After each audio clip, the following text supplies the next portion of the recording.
Yo, salut Mugiwara, c'est Chapeau de Paille, j'espère que vous allez bien. On se retrouve aujourd'hui ce lundi donc pour une petite review du chapitre 471 de Fairy Tail. Donc au vu déjà du chapitre précédent de ce qui s'était passé, ça va être franchement plus dur pour Mashima de faire plus lourd, mais il avait annoncé donc que ce chapitre-là, je crois, il ferait 26 pages au total, donc voilà, ça annonce du très très lourd. Plus le titre du chapitre donc là qui vient de sortir, donc vraiment je vous fais la review à chaud, donc jusqu'à la fin de la bataille. Donc là, à mon avis, il va y avoir encore des éléments qui vont être je pense qu'il y a il y a un nouvel élément qui va apparaître dans ce chapitre-là et qui va être déterminant et qui va être présent jusqu'à la fin de la bataille, donc visiblement. En tout cas, on va voir de quoi tout cela y retourne. Lien du chapitre dans la description si vous voulez suivre tout ça en même temps que moi, comme d'habitude. Alors, donc, une petite page de couverture. Alors, l'arrivée d'Acnologia, voilà, intensifie la bataille. Un chapitre, peut-être que ça veut dire que jusqu'à la fin de la bataille, ça veut dire qu'il sera présent jusqu'à la fin, peut-être que ça parle d'Acnologia, justement. Donc, l'arrivée d'Acnologia intensifie la bataille, un chapitre de 26 pages, voilà, cette semaine, pour la suite de la guerre. Donc on voit une sorte de table ronde où tout le monde est en train un peu de se restaurer, en tout cas tous les matchs de Fairy Tail, donc il y a Natsu, puis avec son petit poisson, Wendy, Carla, enfin vraiment tout le monde, même Gajil aussi. Et donc voilà, alors tu ne peux pas sourire avec le ventre vide, voilà le message à retenir de cette page de couverture. Et donc, alors on voit, donc on reprend directement dans cet arrêté avec donc Acnologia qui se casse Osef après un one-shot God Serena, donc tout le monde voilà, est sur le cul. Et alors attendez, Acnologia rejoint la bataille entre les fées et les Springan, et donc, mais il est devenu l'obscurité qui recouvre même les démons en agrippant encore plus la bataille qui entre dans son apogée. Donc là, vraiment, tout le monde n'arrive pas à en revenir. Et donc là, même Jacob, le petit homme de... Enfin, ouais, c'est un homme de main, mais c'est aussi un Springan. Moi, je dis homme de main parce il fait un peu Hitman par son apparition, enfin, un peu tueur à gage. Donc là, je sais pas, peut-être qu'il va essayer de tenter quelque chose. On voit qu'il est en train de réajuster son gant. Alors non, ce n'est pas quelqu'un que tu peux affronter, lui répond Augustin. Alors, visiblement, il voulait tenter quelque chose, mais déjà, elle avait pas trop confiance en lui et visiblement, ça n'aurait pas trop porté ses fruits. Alors donc, Sa Majesté, elle, peut le faire seulement si, et en plus, s'il a Fairy Earth. Donc là, ça en apprend encore un peu plus. Donc Fairy Earth, qui est Mavis, si je dis pas de bêtises. Et donc voilà, le cœur de Fairy Tail. Et donc voilà, ça met fin un peu au débat qui avait un peu commencé la semaine dernière. Enfin voilà, même moi, j'avais beaucoup défendu Zeref. Et donc voilà, pour dire qu'il était le plus fort entre lui et Acnologia. Et visiblement, la même Auguste déclare que même Zeref, à l'heure actuelle, alors qu'il y a 2-3 chapitres, quand il a affronté Natsu, il avait dit que maintenant plus rien ne pouvait m'arrêter haute. Mais même lui, visiblement, ne serait pas en mesure de l'arrêter. Bon, peut-être pas qu'il mourrait, mais qu'il n'aurait pas la puissance nécessaire pour l'arrêter. Enfin, à part si Mavis s'alliait avec lui ou s'il absorbait la puissance de Mavis.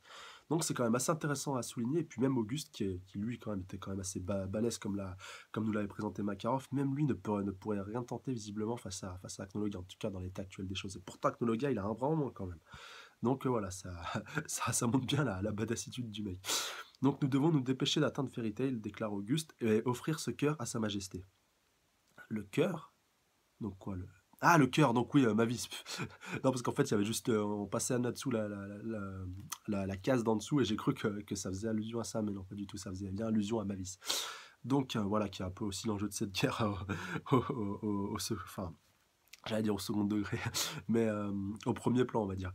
Donc alors on voit donc Lucie qui est un petit peu en train de veiller sur Natsu, donc qui est un peu en train de le guetter depuis qu'il est en soins intensifs. Donc comment va Natsu? Ah, j'allais dire c'est Evergreen, c'est Fried qui a un peu récupéré de ses blessures depuis son combat face à Wall Ice, face à Batman, voilà, qu'il avait un petit peu galéré à combattre avec Bixro et Evergreen. Et donc, comment va Natsu? Il est encore inconscient, lui déclare Lucie. Comment vont Bixro et Ever? Donc, lui demande du coup Lucie. Donc, ils vont s'en remettre. Merci Seigneur. Donc, voilà, tout va pour le mieux, même s'il y a beaucoup de blessés. Donc, on voit Ishia lui aussi qui a pas mal reçu, mais bon, qui essaie quand même de positiver. Et donc, il déclare: Est-ce que vous m'oubliez? Donc, voilà, le mec vraiment dont personne n'en a rien à cirer de la vie. Et donc, Frick déclare d'ailleurs: Où est Luxus? Et Lucie déclare qu'il se dirigeait vers le sud, voilà, comme on l'avait vu il y a déjà 2-3 chapitres avec le reste. Alors attendez, il se dirigeait vers le sud avec Erza et le reste d'entre eux vers Alcyon. Gray et Wendy sont là-bas aussi, donc je crois que c'était vers le port d'Argéon. Donc là-bas, il y avait Nine Heart, Di Maria et puis Wall Heist, l'original du coup, qui se trouvait là-bas. Et donc peut-être que ça va un peu évoluer de ce côté-là. Enfin, il y avait aussi Kagura, si je dis pas de bêtises, et puis d'autres matchs. Enfin, il y avait Léon aussi. Enfin voilà, on va voir de quoi ça va retourner, mais il y avait déjà quand même pas mal de force en présence vraiment sur ce champ de bataille-là. Donc je vois, j'espère qu'ils ne vont pas trop pousser leurs limites, déclare Fried, c'est vraiment une mission difficile.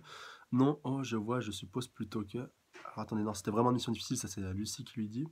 Et donc il lui dit non, alors oh je vois, je suppose plutôt que... Qu'est-ce qu'il voulait souligner? Quoi Alors là franchement, je sais pas, peut-être qu'il a un doute, il a peur, ou peut-être qu'il s'en fait un petit peu pour Luxus, je sais pas, peut-être c'est peut-être ça. Enfin dites-moi dans les commentaires si vous arrivez à l'interpréter mieux que moi. Donc on revoit Erza donc, sur le champ de bataille, si je dis pas de bêtises, ouais, elle a un petit peu repris du poil de la bête depuis son combat face à... Ah punaise, comment il s'appelle lui? Face à Adjil. Donc nous attendions Alcyon demain. Reposez-vous bien ce soir. Et donc voilà, on voit Wendy et Carla. Donc oui, voilà, t'as pas de problème. Donc ne te surmène pas non plus alors, lui dit Carla. Sinon c'est Wendy qui finira par prendre soin de toi. Et donc, voilà, ouais, enfin, elle répond à Erza, en fait, j'ai un peu confondu. Et donc, on voit Grey et Julia enfin, Julia tout à sa joie, je crois qu'elle, vu qu'elle va dormir dans le même sac de couchage que Grey, je savais que quelque chose du genre arriverait, alors j'ai apporté un sac de couchage que nous pouvons partager, Grey, ça va. Et donc, pas moyen que je dorme dans ce four. Et donc, Julia qui est un petit peu déçue. Et donc, Wendy qui se demande au passage où est Luxus. Et donc, non, attendez, Carla lui répond, il a dit qu'il avait faim, je crois, avant qu'il ne s'en aille. Et Gray complète en disant, ah, il semble bien être le genre à croquer un ours goûter. Et donc, est-ce que c'est bon, demande Erza. Mais Osef, qu'est-ce qu'on s'en a à faire, franchement? Donc, Erza-san, tu baves. Donc, lui répond Wendy. Et donc, Luxus, je pense plus qu'il est en train un peu de se préparer, et puis d'un peu, je pense, se jauger par rapport à la bataille de demain, vu qui sait qui sera capitaine. Alors, attendez, Luxus, quoi? Il suffoque un petit peu, non? Qu'est-ce qu'il a? Alors Gray lui demande, depuis combien de temps es-tu comme ça? Ce ne sont pas tes affaires. Ah, tu parles comme un dur, on fait partie de la même guilde, donc lui dit Gray. Et donc, est-ce que ça vient de cette fois où tu as absorbé toutes ces particules de barrière magique il y a un an? Donc, alors attendez, c'était quand ça? C'était... Ah oui, au début de l'arc de Tartaro, si je dis pas de bêtises, quand c'était le premier, je crois que c'était fait one shot. Je me rappelle plus c'était contre quel mage, mais je sais ça a été un des premiers à se faire avoir et qu'il avait été totalement écarté en fait de cet arc-là, et que c'était Poliusica qui avait réussi à le soigner, mais in extremis vraiment, à pas grand-chose. Donc voilà, donc Luxus lui dit ne va surtout pas raconter ça. Donc pas besoin de me fusiller du regard comme ça, lui répond Gray. C'est pas un souci, mais là vraiment, Luxus vraiment mal en point. Ça me fait ça une fois de temps en temps. Donc lui répond Luxus, pas besoin d'inquiéter qui que ce soit. Et donc voilà, après on voit tous les autres qui sont en train de dormir. Du coup, c'est Erza qui allait dormir avec Julia. Donc voilà, Wendy et Carla comme comme d'habitude à leur coutumée. Et donc, il n'y a plus que Grey donc, et Luxus qui sont encore debout. Donc je ne mourrai pas tant que ce ne sera pas fini. Regarde-moi la protéger, la guilde, je veux dire. Non, voilà, c'est un peu ce que je pensais, mais là, Luxus je sens bien un sacrifice de Luxus là, avec cette annonce-là, enfin avec cette maladie-là, je me disais ça un peu il y a 2-3 pages, et donc ça a fait un peu écho du coup avec le titre du chapitre jusqu'à la fin, enfin j'ai plus le titre exact. Je crois que c'est, attendez, voilà, jusqu'à la fin de la bataille, je pense ça fait vraiment écho à Luxus qui va essayer de survivre jusqu'au bout et d'apporter un peu ce qu'il peut. Mais bon, vu qu'on voit déjà le peu de matchs de Fairy Tail, bon voilà, à part Kira Gildarts, mais qui ne s'est pas encore pointé, Makarov qui n'est plus tout jeune, enfin ça réduit encore un peu plus les chances de victoire de Fairy Tail et donc la crédibilité de Mashima de bien terminer Fairy Tail. Donc voilà, je suis un peu mitigé par rapport à ça, même si un sacrifice de Luxus serait héroïque, même si j'aurais beaucoup aimé que ce soit lui le prochain. Punaise, comment. Ah, je perds un peu le mot, que ce soit un peu lui le prochain maître de la guilde, voilà, bien sûr. Donc, aimer des habits bordel, punaise, ouais, parce que Grey il est en slip. Donc, lui dit Luxus. Donc, voilà, vraiment casser une scène dramatique par du fan service, franchement. Bravo, Mashima. Après le chapitre d'ouvre que tu nous as pondu au chapitre précédent, tu t'es rabaissé à ça, franchement. Enfin, tu t'es rabaissé. Ouais, je pensais qu'il avait changé, mais bon. On change pas les habitudes qui perdurent. Donc, quoi, c'est arrivé quand déclare Grey en plus par-dessus le marché? Non, mais faut y arrêter. Enfin, dans l'animé, ça va être chaud à crédibiliser ça. Quoique, je demande à voir. Donc, alors, attendez. Alors, donc, on va changer un peu de champ de bataille. On va retrouver donc les frangines, donc Lysana, Elfman et puis Mira Jane. Aussi Gadjil et puis Lily. Donc Gadjil qui lui non plus ne dort pas plus. Ouais, punaise, ouais, c'est à cause d'Acnologia, quoi qu'il n'y en a aucun, il y a aucun Dragon Slayer qui dort, enfin à part Natsu, mais bon. Alors, tu ne vas pas te reposer, Gadjil lui demande Rebi, donc c'est toi qui dis ça. Et donc elle lui répond, ouais, bah j'ai ce mauvais pressentiment que nous ne retournerons pas à la guilde. Alors, l'ennemi contre lequel nous sommes est différent de tout ce que nous avons pu voir. Les pouvoirs ne sont même pas comparables à ceux des autres. Je pense que j'ai un peu peur maintenant. Et donc, alors à Gadjil qui lui envoie une pique de bâton de fer, donc plusieurs quoi. Et donc Gadjil, et donc je crois qu'il veut lui dire si t'as peur de mourir et tout, bah bouge pas de là. Donc je vais t'arrêter pour plainte incessante, tu sais. Et donc désolé, voilà, désolé de se plaindre. Donc, je vais t'arrêter et t'enfermer dans la prison de la guilde, sois-en certaine. Oh, la déclaration d'amour à moitié, à moitié camouflée, punaise, mais franchement, mais assumez-la, cette relation, bordel. Surtout quoi là, c'est du concret. Donc d'accord, lui répond Brebis un petit peu toute gênée. Et donc Lily, voilà, qui regarde ça d'un œil ouvert, un œil fermé, donc voilà, qui veille un petit peu sur tout ça.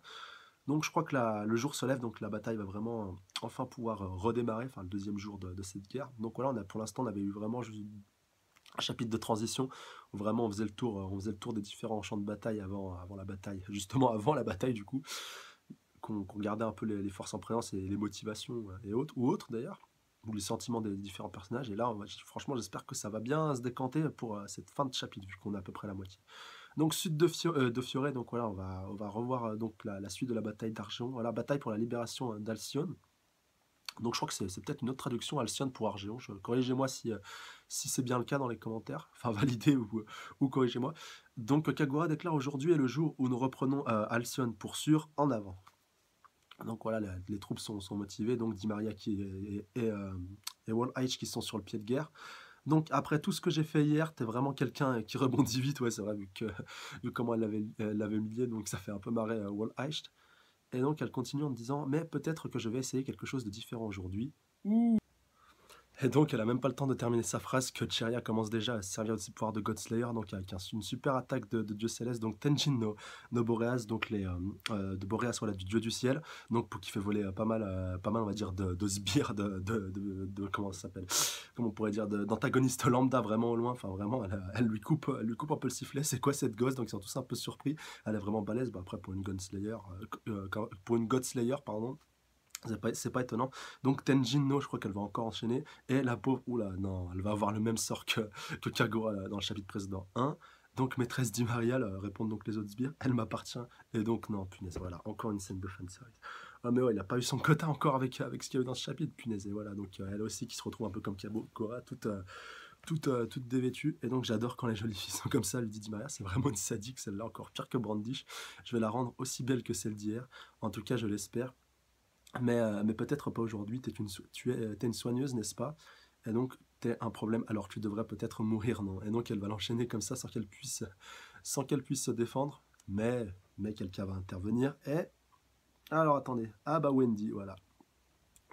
Wendy vraiment au pied du lit, voilà, je crois qu'elle est encore en pyjama. Attendez si je dis pas de bêtises. Non, attendez, non, quand même pas, elle est habillée parce elle avait des sortes un peu de rayures, donc j'ai cru que c'était un pyjama. Et donc Wendy, donc merci d'avoir attendu, Shelia.